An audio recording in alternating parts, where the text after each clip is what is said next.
TRS Lok Sabha అభ్యర్థుల జాబితా దాదాపు ఖరారైంది. రేపు సాయంత్రం సీఎం కేసీఆర్ జాబితాను విడుదల చేయనున్నారు. దీంతో టికెట్ల కేటాయింపుపై ఆశావాహుల్లో టెన్షన్ కొనసాగుతోంది. అయితే ఇప్పటికే కరీంనగర్ ఎంపీకి వినోద్ నామినేషన్ వేశారు. దీంతో 15 మంది లిస్టును రేపు రిలీజ్ చేయనున్నారు.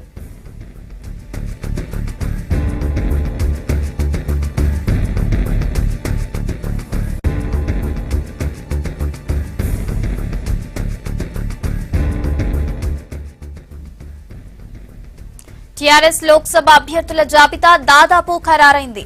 రేపు సాయంత్రం సీఎం కేసీఆర్ జాబితాను విడుదల చేయనున్నారు. దీంతో టికెట్ల కేటాయింపుపై ఆశావాహుల్లో టెన్షన్ కొనసాగుతోంది. అయితే ఇప్పటికే కరీంనగర్ ఎంపీకి వినోద్ నామినేషన్ వేశారు. దీంతో 15 మంది లిస్టును రేపు రిలీజ్ చేయనున్నారు.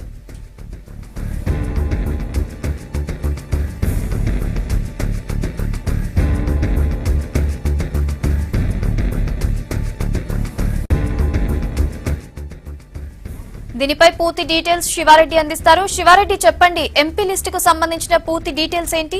రేపు ప్రకటిస్తారు కదా, ఎవరెవరి పేర్లుండే అవకాశం ఉంది? కావ్య, మరికొన్ని గంటల్లోనే టీఆర్ఎస్ లోక్సభ అభ్యర్థుల జాబితా రాబోతుంది.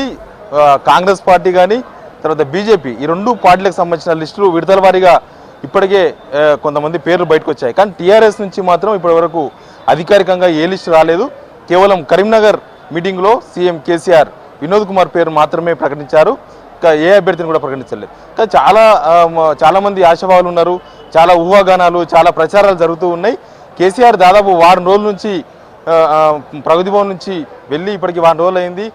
ఫామ్ హౌస్లోనే ఉన్నారు. ఫామ్ హౌస్లో ఎంపీ అభ్యర్థులకు సంబంధించిన కసరత్తు చేస్తూ ఉన్నారు. ఒకవైపు సిట్టింగ్లకు అందరికీ టికెట్లు రావచ్చనే ప్రచారం, ఒకవైపు సిట్టింగ్లో కొంతమందికి టికెట్లు రాకపోవచ్చు అన్న ప్రచారం, ఇంకోవైపు ఈ కొత్త అభ్యర్థులను పెట్టే విషయంలో ఎవరికి అవకాశం రావచ్చు, ఇలాంటి అనేక చర్చలు ఉన్నాయి.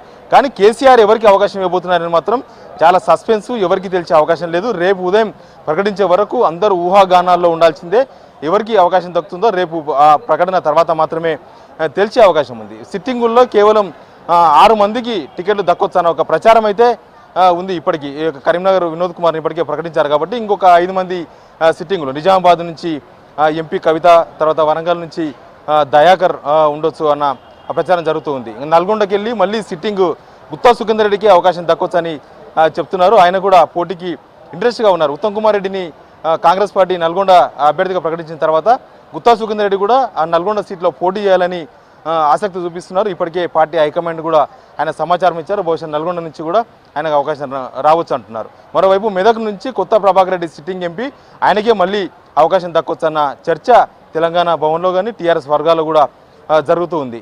మరోవైపు నాగర్ కర్నూల్, పెద్దపల్లి ఈ 2 నియోజకవర్గాలలో ఇప్పటికే అభ్యర్థులను ఫైనల్ చేసినట్లుగా టీఆర్ఎస్ వర్గాల్లో డిస్కషన్ జరుగుతూ ఉంది. నాగర్ కర్నూల్ నుంచి మాజీ మంత్రి రాములు, తర్వాత పెద్దపల్లి నుంచి ప్రభుత్వ సలహాదారు మాజీ ఎంపీ వివేక్ వెంకటస్వామి, ఈ ఇద్దరికి ఇప్పటికే కన్ఫర్మ్ అయింది. ఇద్దరికి టికెట్లు ఇవ్వబోతున్నట్లుగా తెలంగాణ భవన్లో కానీ టీఆర్ఎస్ వర్గాల్లో కూడా చర్చ జరుగుతుంది. ఇంకా సిట్టింగ్ ఎంపీల విషయానికి వస్తే, సిట్టింగ్ విషయాల్లో జహీరాబాద్ బీబీ పాటిల్ పేరు ముందు ప్రచారం జరిగింది, బీబీ పాటిల్కే టికెట్ రావచ్చని.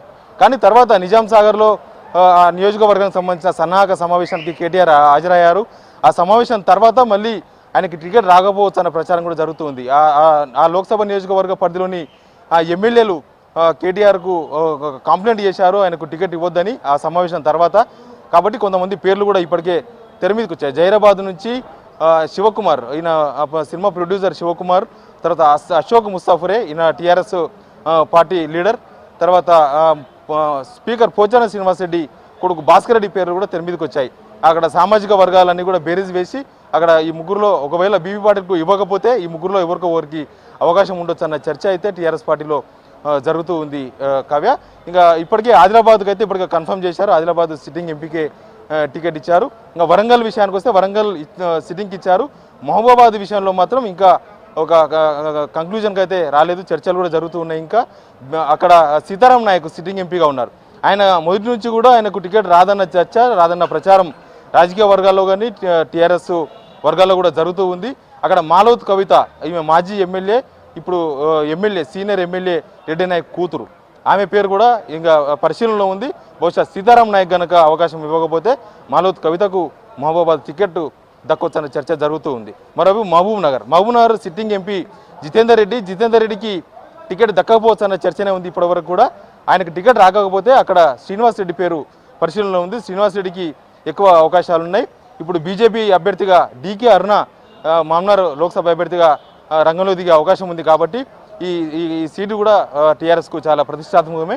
జితేందర్ రెడ్డికే ఇస్తారా సిట్టింగ్ సీటు సీనియర్ అని, లేదంటే ఇప్పటికే డిసైడ్ అయినట్లు లేదా ఇప్పటికే ప్రచారం జరుగుతున్నట్లుగా శ్రీనివాస్ రెడ్డికి ఇస్తారా అనేది కూడా ఇంకా తేలాల్సింది. అది రేపు ప్రకటన తర్వాత బయటకు తెలిసే అవకాశం ఉంది. ఇంకోవైపు చేవెళ్ల నియోజకవర్గం, సికింద్రాబాదు, మల్కాజ్గిరి ఈ 3 నియోజకవర్గాల్లో కూడా కొత్త వాళ్ళకే అవకాశం ఇవ్వాల్సిన పరిస్థితి ఉంది. ఈ 3 సికింద్రాబాదు, చేవెళ్ల అయితే ఇప్పటికే ఎంపీ కొండ విశ్వేశ్వరరెడ్డి కాంగ్రెస్ పార్టీకి వెళ్ళారు. ఆయన కాంగ్రెస్ పార్టీ అభ్యర్థిగా ఇప్పటికే ప్రకటించారు. కాబట్టి అక్కడ ఎవరికి టికెట్ ఇవ్వాలన్న అంశం పైన చాలా కసరత్తు జరిగింది టీఆర్ఎస్ పార్టీలో. అక్కడ ఇప్పటికైతే రంజిత్ రెడ్డి పేరే ఫైనల్గా వినిపిస్తుంది. రంజిత్ రెడ్డి అక్కడి నుంచి పోటీ చేసే అవకాశం ఉన్నట్లుగా తెలంగాణ భవన్లో చర్చ జరుగుతుంది. ఇంకా సికింద్రాబాద్లో ఇప్పుడు మంత్రి తలసాని శ్రీనివాస్ యాదవ్ కుమారుడు తలసాని సాయి కిరణ్ యాదవ్కు టికెట్ దక్కే అవకాశం ఉన్నట్టుగా తెలుస్తుంది. ఇంకా ఇప్పటి వరకు ఆ నియోజకవర్గంలో ఆయన పేరే గట్టిగా వినిపిస్తూ వస్తుంది. ఇంకా మల్కాజ్గిరి నియోజకవర్గానికి వస్తే మల్కాజ్గిరి నుంచి ఇప్పటికైతే నవీన్ రావు పేరు ఫైనల్ అయినట్టుగా తెలుస్తుంది. మొట్టమొదట ఈ 3 నియోజకవర్గాల్లో మొట్టమొదట ఫైనల్ అయింది నవీన్ రావు. మల్కాజ్గిరి నియోజకవర్గం నుంచి పోటీ చేయబోతున్నట్లుగా చెప్తున్నారు. మల్కాజ్గిరి నియోజకవర్గంలో జరిగిన ఆ నియోజకవర్గ సన్నాహక సమావేశంలో కూడా ఆయన పార్టిసిపేట్ చేశారు. ఆ లోక్సభ నియోజకవర్గ పరిధిలో ఉన్న ఎమ్మెల్యేలందరూ కూడా నవీన్ రావుకు టికెట్ ఇవ్వాలని సిఫారసు చేశారు సీఎం కేసీఆర్కు. బహుశా నవీన్ రావు పేరే ఫైనల్ అయ్యే అవకాశం ఉంది. ఒకవేళ ఆ నియోజకవర్గంలో సామాజిక సమతుల్యత విషయంలో కానీ లేదంటే ఇతర పార్టీల అభ్యర్థుల సామాజిక వర్గాలకు ధీటుగా ఇవ్వాలనుకుంటే అక్కడ కూడా ఒక రెడ్డి సామాజిక వర్గ నేతకు టికెట్ ఇచ్చే అవకాశం కూడా ఉందని చర్చ ఉంది. ఒకవేళ అలాంటి అవకాశం వస్తే మంత్రి మల్లారెడ్డి అల్లుడు ఉన్నారు, మర్రి రాజశేఖర రెడ్డి, ఆయన ప్రయత్నం చేస్తున్నారు. బహుశా ఆయన పేరు కూడా పరిశీలనలో ఉన్నట్లుగా చెప్తూ ఉన్నారు. బహుశా ఈ కొత్త వాళ్ళకి ఇచ్చే దగ్గరే చాలా టెన్షన్ ఉంది. సిట్టింగుల విషయంలో ఒక 3-4 టికెట్లు వస్తాయా రావా అన్న టెన్షన్ అయితే ఉంది. కావ్య రేపు ఉదయాన్నే ప్రకటించబోతున్నారు. రేపు పున్నమి మంచి రోజు, కేసీఆర్ సెంటిమెంట్ను ఫాలో అవుతారు కాబట్టి ఈ అభ్యర్థుల ప్రకటన కూడా రేపే ప్రకటించబోతున్నారు. ఈరోజు కామదహనం ఉంటుంది. కామదహనానికి ముందు అభ్యర్థుల ప్రకటన ఉండదు అని ఇప్పటికే టీఆర్ఎస్ వర్గాలు స్పష్టం చేశాయి. కేసీఆర్ కూడా ఈ కామదహనానికి ముందు ఇలాంటి కార్యక్రమాలు కూడా చేపట్టకూడదని నిర్ణయిస్తున్నట్లుగా చెప్తున్నారు. కాబట్టి రేపు అభ్యర్థులను ప్రకటించబోతున్నారు. కేసీఆర్ నిన్న జరిగిన నిజామాబాద్ సమావేశంలో కూడా చెప్పారు.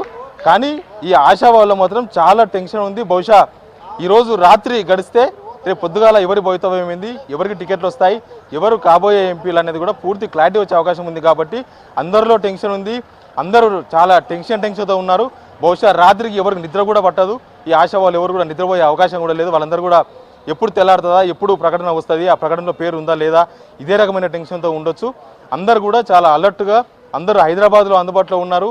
ఇక్కడ ఇది వేరే నియోజకవర్గాలు హైదరాబాద్ నుంచి ఆదిలాబాద్ వాళ్ళు కావచ్చు, తర్వాత ఖమ్మం వాళ్ళు కావచ్చు, వాళ్ళు కూడా ఇప్పటికే హైదరాబాద్కు చేరుకున్నారు. హైదరాబాద్లో ఉన్నారు. సెల్ ఫోన్లు ఫుల్గా రీఛార్జ్ చేసుకున్నారు. ఛార్జింగ్ చేసుకొని ఫోన్ వైపు చూస్తూ ఉన్నారు. ఎప్పుడు కాల్ వస్తుందా ప్రగతి భవన్ నుంచి, ఎప్పుడు పిలుపు వస్తుందా, ఎప్పుడు ప్రకటన వస్తుందా, టీవీలో ఏ వార్తలు వస్తున్నాయి, ఇవన్నీ కూడా గమనిస్తూ ఉన్నారు. ఇక ఖమ్మం లోక్సభ నియోజకవర్గం కూడా కొన్ని ఆసక్తికరమైన పరిణామాలు జరుగుతూ ఉన్నాయి. కావ్య, ఖమ్మం నుంచి సిట్టింగ్ ఎంపీ పొంగులేటి శ్రీనివాసరెడ్డి ఉన్నారు. పొంగులేటి శ్రీనివాసరెడ్డికి టికెట్ ఇవ్వలేము అని ఇప్పటికే పార్టీ హైకమాండ్ చెప్పినట్లుగా తెలుస్తుంది. అక్కడ ఎవరికి టికెట్ ఇస్తారన్న అంశం మీద 2-3 పేర్లు పరిశీలనలు ఉన్నాయి. ఇప్పటికి నామా నాగేశ్వరరావు టీడీపీకి రాజీనామా చేశారు. బహుశా ఆయన టీఆర్ఎస్లో చేరబోతున్నారు. ఆయనకే టీఆర్ఎస్ టికెట్ దక్కుతుందన్న ప్రచారం అయితే జరుగుతూ ఉంది. టీఆర్ఎస్ మరో పేరును కూడా పరిశీలిస్తుంది. పారిశ్రామికవేత్త రాజేంద్ర ప్రసాద్, వంకాయలపాటి రాజేంద్ర ప్రసాద్ పేరు కూడా పరిశీలనలో ఉంది. నిన్న మొన్నటి వరకు రాజేంద్ర ప్రసాద్కే Khammam Lok Sabha ticket TRS party ఇవ్వబోతుందన్న చర్చ జరిగింది. కానీ నిన్న నామా నాగేశ్వరరావు పార్టీకి, టీడీపీ పొలిట్ బ్యూరోకు రాజీనామా చేసిన తర్వాత బహుశా నామా నాగేశ్వరరావుకి టికెట్ దక్కే అవకాశం ఉందని చెప్తున్నారు. ఖమ్మం జిల్లాలో నేతలు కానీ ఖమ్మం జిల్లాలో ఉన్న ఎమ్మెల్యేలు కూడా నామా నాగేశ్వరరావుకు ఎంపీ టికెట్ ఇస్తే ఎలాంటి అభ్యంతరం లేదని ఇప్పటికీ పార్టీ అధిష్టానానికి చెప్పినట్లుగా చెప్తున్నారు. మొత్తంగా అయితే ఇది చాలా టెన్షన్తో కూడుకున్న వాతావరణము. కేవలం 16 టికెట్లే ఉన్నాయి. కానీ ఆశావాహులు చాలామంది ఉన్నారు. సిట్టింగ్లు ఒకవైపు ఉన్నారు. సిట్టింగ్లకు అసెంబ్లీలో ఎమ్మెల్యే టికెట్లు ఇచ్చినప్పుడు అందరికీ సిట్టింగ్లకు ఇచ్చారు. కాబట్టి ఇక్కడ కూడా సిట్టింగ్లకు ఇస్తారు, అందరికి సిట్టింగ్లకి అవకాశాలు దక్కుతాయన్న చర్చ జరిగింది పార్టీలో. కాబట్టి టికెట్ దక్కదు అనే వార్తలు వచ్చిన వాళ్ళు కూడా ఇంకా ఆశతో ఉన్నారు. ఏ క్షణమైనా టికెట్ దక్కొచ్చు, పరిణామాలు ఏమైనా మారొచ్చు. ప్రత్యర్థి పార్టీల అభ్యర్థులను బట్టి కూడా చివరి నిమిషంలో టీఆర్ఎస్ అభ్యర్థులు మారొచ్చు అన్న ఆశతో సిట్టింగ్లు అందరూ కూడా ఎదురు చూస్తున్నారు. ఏం జరుగుతుందో తెలియదు కానీ చాలా టెన్షన్ అయితే నెలకొంది. టీఆర్ఎస్ పార్టీ అభ్యర్థుల విషయంలో లీకులు ఏమి రాలేదు, ఇప్పటివరకు అధికారిక లీకులు ఏమి రాలేదు. ఎవరికి లీడర్లు కూడా అడిగినప్పటికీ లీడర్లు కూడా మాకు తెలియదని చెప్తున్నారు. రేపు కేసీఆర్ అధికారికంగా ప్రకటించే వరకు టీఆర్ఎస్ లోక్సభ అభ్యర్థులు ఎవరైనా తెలిసే అవకాశం లేదు. మొత్తంగా అయితే అందరూ చాలా టెన్షన్తో ఎదురు చూస్తున్నారు. Kavya. Right, thank you Sivareddy.